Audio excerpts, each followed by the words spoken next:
Hi friends, ನಾನಿವತ್ತು ತಂಬಿಟ್ಟನ್ನ ಮಾಡೋದನ್ನ ತೋರಿಸ್ತಾ ಇದ್ದೀನಿ. ಶೇಂಗಾ ಬೀಜನ ಹುರಿದು ಸಿಪ್ಪೆ ತೆಗೆದು ಇಟ್ಕೊಂಡಿದ್ದೀನಿ. ಹಾಗೆ ಕಡಲೆನೂ ಕೂಡ ಹುರಿದು ಇಟ್ಕೊಂಡಿದ್ದೆ. ಒಂದು 3 ನಿಮಿಷ ಹುರಿದ್ರೆ ಸಾಕು. ಹಾಗೆ ಎಳ್ಳನ್ನು ಕೂಡ ಹುರಿದು ಇಟ್ಕೊಂಡಿದ್ದೀನಿ. ಈ ಮೂರನ್ನು ಪೌಡ್ರ್ ಮಾಡ್ಕೊಳ್ತೀನಿ. ಕಡಲೆಯಿಂದ ತಂಬಿಟ್ಟು ಹೇಗೆ ಮಾಡೋದು ಅಂತ ಹೋದ ವರ್ಷ ಮಾಡಿ ತೋರಿಸಿದ್ದೀನಿ. ಈ ವರ್ಷ ಡಿಫ್ರೆಂಟ್ ಆಗಿರಲಿ ಅಂತ ನಾನು ಈ ಮೂರನ್ನು ಕಾಂಬಿನೇಷನಲ್ಲಿ ಹಾಕಿ ತಂಬಿಟ್ಟನ್ನ ಮಾಡ್ತಾಯಿದ್ದೀನಿ. ನೋಡಿ, ಪೌಡ್ರ್ ಮಾಡ್ಕೊಂಡಿದ್ದೀನಿ. ಇದು ದಿಢೀರಂತ ಇನ್ಸ್ಟೆಂಟಾಗಿ ಮಾಡಬೇಕಂತ ಪ್ಲ್ಯಾನ್ ಮಾಡಿದೆ. ಹಾಗಾಗಿ ಇದಕ್ಕಿದ್ದಂಗೆ ಮಾಡಿದ್ದಂಥ ತಂಬಿಟ್ಟು ಅದನ್ನು ನಿಮ್ಮೊಟ್ಟಿಗೆ ಶೇರ್ ಮಾಡ್ತಾಯಿದ್ದೀನಿ. ತುಂಬಾ ಟೇಸ್ಟಿಯಾಗಿದೆ ಫ್ರೆಂಡ್ಸ್. ನೀವು ಕೂಡ ಟ್ರೈ ಮಾಡಿ, ತುಂಬಾ ಇಷ್ಟ ಆಗುತ್ತೆ. ಇದಕ್ಕೆ ಒಂದೇ ಒಂದು ಕಪ್ ಅಕ್ಕಿ ಹಿಟ್ಟನ್ನು ಹುರಿದ್ಬಿಟ್ಟು ಹಾಕ್ಕೊಂಡಿದ್ದೀನಿ. ಊರ ಕಡೆ ಅಕ್ಕಿ ತಂಬಿಟ್ಟು ಕೂಡ ಮಾಡ್ತೀವಿ, ಹಾಗೆ ಕಡಲೆ ತಂಬಿಟ್ಟು ಕೂಡ ಮಾಡ್ತೀವಿ. ನಾನಿವತ್ತು ಶೇಂಗಾ ಬೀಜ ಕಡಲೆ ಪುಡಿ ಜೊತೆಗೆ 1 ಕಪ್ ಅಕ್ಕಿ ಹಿಟ್ಟನ್ನು ಹುರಿದು ಹಾಕ್ಕೊಂಡಿದ್ದೀನಿ. ಹಾಗೆ ಸ್ವಲ್ಪ ಎಳ್ಳನ್ನು ಸೇರಿಸ್ಕೊಂಡಿದ್ದೀನಿ, ಚೆನ್ನಾಗಿರುತ್ತೆ ಅಂತ. 1 ಹೋಳು ಕೊಬ್ಬರಿನ ತುರಿದು ಹಾಕ್ಕೊಂಡಿದ್ದೀನಿ. ಈಗ ಇದಕ್ಕೆ ಕಡಲೆ ಬೀಜ ಸಿಪ್ಪೆ ತೆಗೆದಿರೋದು, ಹಾಗೆ ಸ್ವಲ್ಪ ಎಳ್ಳನ್ನು ಹಾಕ್ಕೊಳ್ತೀನಿ. ಎಳ್ಳನ್ನು ಕೂಡ ಹುರಿದು ಇಟ್ಕೊಂಡಿದ್ದೀನಿ. ಇದಕ್ಕೆ ಈಗ ಶುಂಠಿ ಮತ್ತು ಏಲಕ್ಕಿನ ಪೌಡ್ರ್ ಮಾಡಿ ಇಟ್ಕೊಂಡಿದ್ದೀನಿ, ಅದನ್ನು ಸೇರಿಸ್ಕೊಂಡೆ. ನೋಡಿ, ತಂಬಿಟ್ಟು ಪ್ರೋಸೆಸ್ ಆಯಿತು. ಇದಿಷ್ಟನ್ನು ನೀಟಾಗಿ ಕಲಿಸ್ಕೊಳ್ಬೇಕು ಈವನ್ನಾಗಿ. ಇನ್ನು ನೆಕ್ಸ್ಟ್ ಪ್ರೋಸೆಸ್ ಬೆಲ್ಲದ ಪಾಕ ಮಾಡ್ಕೊಳ್ಳೋದು, ಅದನ್ನು ತೋರಿಸ್ತೀನಿ. ನೋಡಿ, ಇದೆಲ್ಲ ಚೆನ್ನಾಗಿ ಮಿಕ್ಸ್ ಆಗಿದೆ.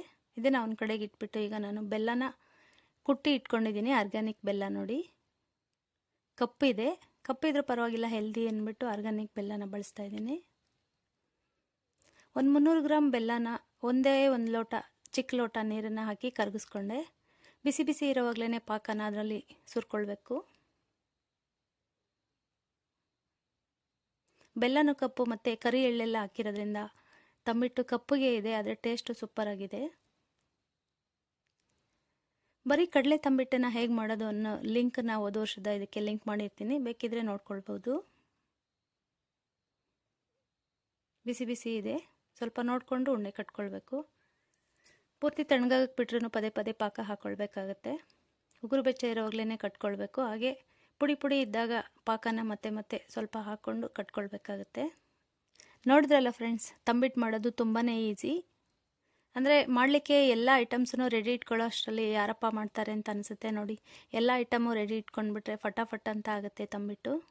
ತುಂಬ ಟೇಸ್ಟಿಯಾಗಿರುತ್ತೆ ಫ್ರೆಂಡ್ಸ್. 8ರಿಂದ 10 ದಿನ ಮೇಲೆ ಇಟ್ಕೊಂಡು ತಿನ್ಬೋದು. ಸಖತ್ತಾಗಿರುತ್ತೆ ಟೇಸ್ಟು.